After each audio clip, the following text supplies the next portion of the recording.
ভয়টো সিজনে খায় যোনে নিজৰ কাৰণে মৰে।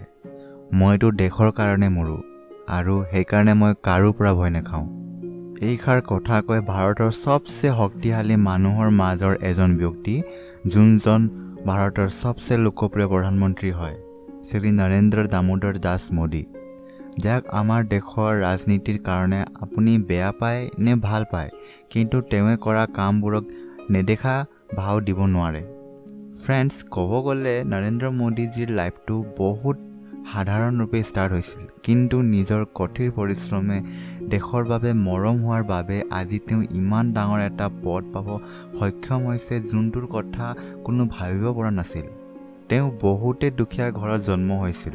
সৰু কালত যেতিয়া ল'ৰাবোৰ খেলা ধূলা ফালে ধ্যান দিয়ে বা বহুত ফূৰ্তি কৰে, তেতিয়া তেওঁৱে নিজৰ ঘৰৰ অৱস্থা দেখি দেউতাৰ লগত তেওঁলোকৰ চাহ দোকানত কাম কৰি দেউতাক সহায় কৰিছিল আৰু ট্ৰেইনৰ ডাব্বাত গৈ গৈ চাহ বিলাইছিল।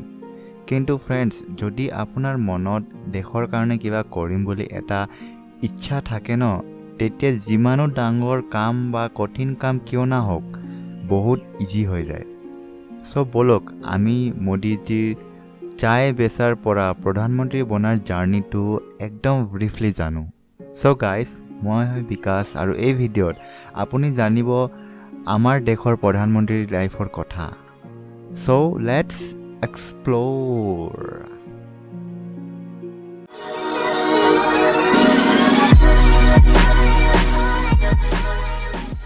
নৰেন্দ্ৰ মোদীৰ জন্ম 17 ছেপ্টেম্বৰ 1950 বোম্বাই ৰাজ্যৰ মেহচান জিলাৰ ৱডনগৰ নামৰ গাঁৱত হৈছিল।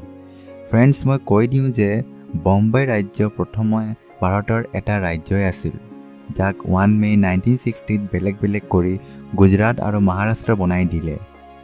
তো সেইকাৰণে মোদীজীৰ জন্মস্থান গুজৰাট ৰাজ্যৰ আণ্ডাৰত আহে।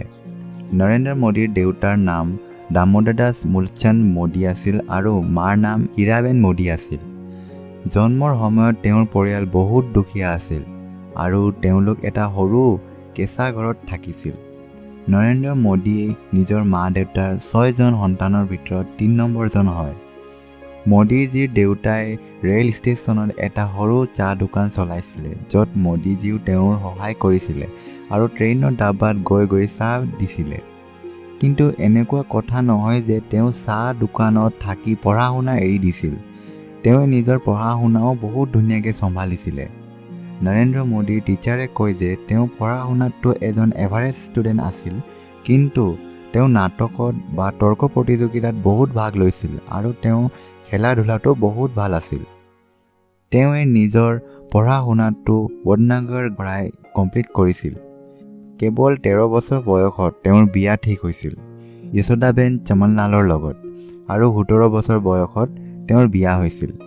ফাইনেন্সিয়েল এক্সপ্ৰেছৰ এটা নিউজৰ মতে নৰেন্দ্ৰ মোদী আৰু যশোদাজী কেইবছৰমান লগত থাকিছিল, কিন্তু কিছু সময় পাছত নৰেন্দ্ৰ মোদীৰ ইচ্ছাৰ মতে সিহঁত এক দুজনৰ বাবে অচিনাকি হৈ গ'ল। কিন্তু নৰেন্দ্ৰ মোদীৰ জীৱন লেখকে এইটো কথা নামানে। তেওঁৰ মতে সিহঁত দুইজনৰ বিয়াটো হৈছিল, কিন্তু সিহঁত কেতিয়াও লগত থকা নাছিল। বিয়াৰ কেইবছৰমান পাছত নৰেন্দ্ৰ মোদীয়ে ঘৰ এৰি দিলে আৰু ক'ব গ'লে এনেকৈ তেওঁৰ বিবাহিত জীৱনটো সমাপ্ত হৈ গ'ল।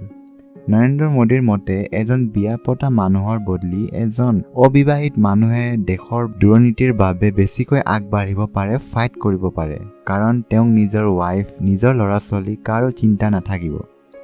সৰুৰে পৰাই নৰেন্দ্ৰ মোদীৰ ভিতৰত দেশভক্তি ভৰি পৰি আছিল।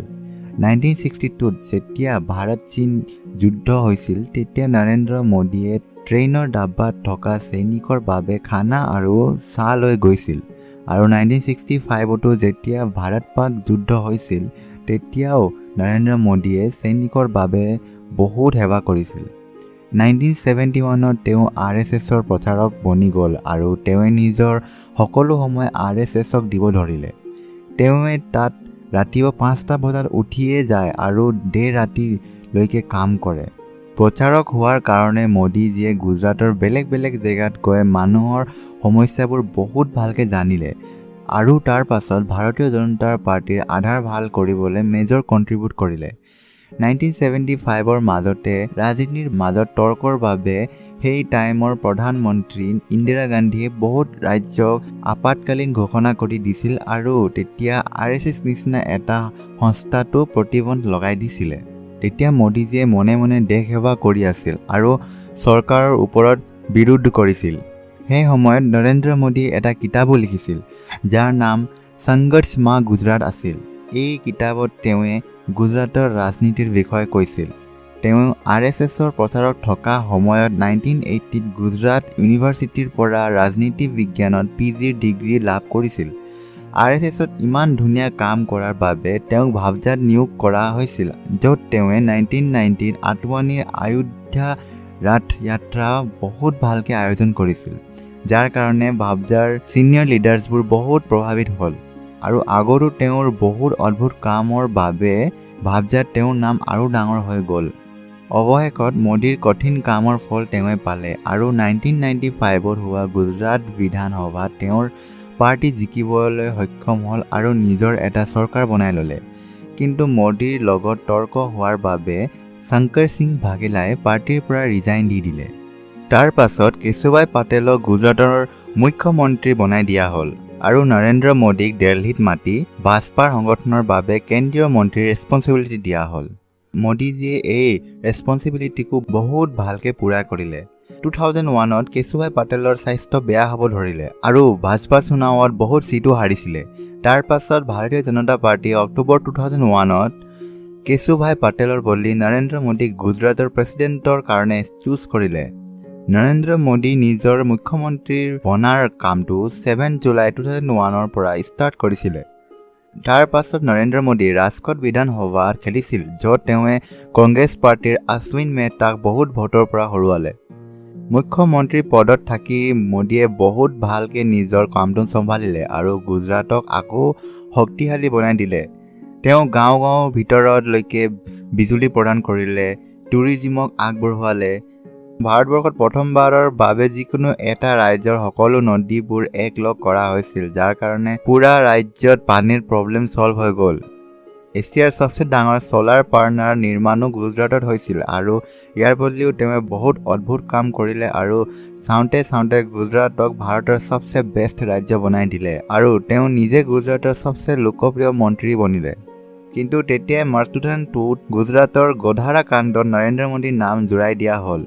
এইটো কাণ্ডৰ কাৰণে নিউয়ৰ্ক টাইমছে মোদী সংস্থাক দোষী দিলে আৰু কংগ্ৰেছৰ লগত বহুত বিভিন্ন পাৰ্টিয়ে তেওঁৰ ইস্তিফাৰ কাৰণে মাং কৰিলে।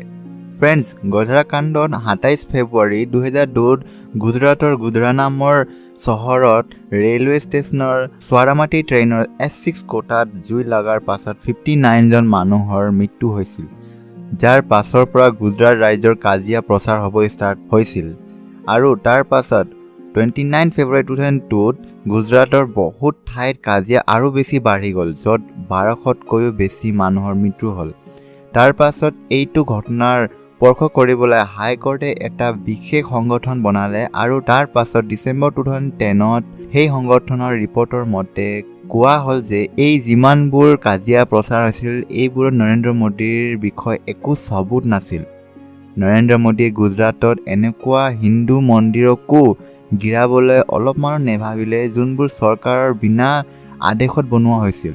কিন্তু এইবোৰৰ বাবে তেওঁ বহুত শুনিব লগা হৈছিল ভাৰতীয় বিশ্ব হিন্দু সংগঠনৰ পৰা, কিন্তু তেওঁ এইবোৰ একেবাৰে কেয়াৰ নকৰিলে আৰু দেশৰ বাবে যি ভাল সেইটোৱে কৰি গ'ল। তেওঁৰ ভাল ডিচিশ্যনছ আৰু কামৰ বাবে গুজৰাটৰ মানুহবোৰে তেওঁক লগাতাৰ 4 টাইমছ মুখ্যমন্ত্ৰী বনালে। গুজৰাটত তেওঁৰ সফলতা দেখি বিজেপিৰ ছিনিয়ৰ নেতাই মোদীজীক 2014ৰ লোকসভা চুনাৱত ইলেক্ট কৰিলে, যাৰ পাছত মোদীয়ে সকলো ভাৰতত বহুত কেইটা ৰেলী কৰিলে আৰু লগে লগে তেওঁ ছ'চিয়েল মিডিয়াৰ বহুত লাভ উঠালে আৰু লাখ মানুহৰ আগত নিজৰ কথা ৰাখিলে।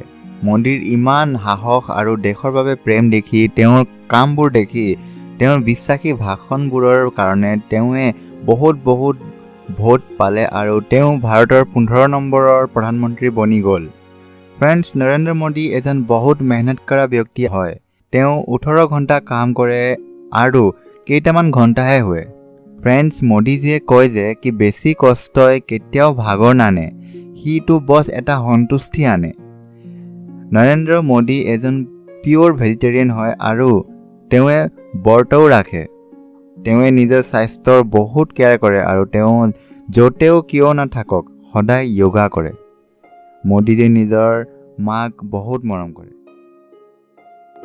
अगर ये वीडियो को पसंद आए तो लाइक कर दो और कमेंट भी कर देना।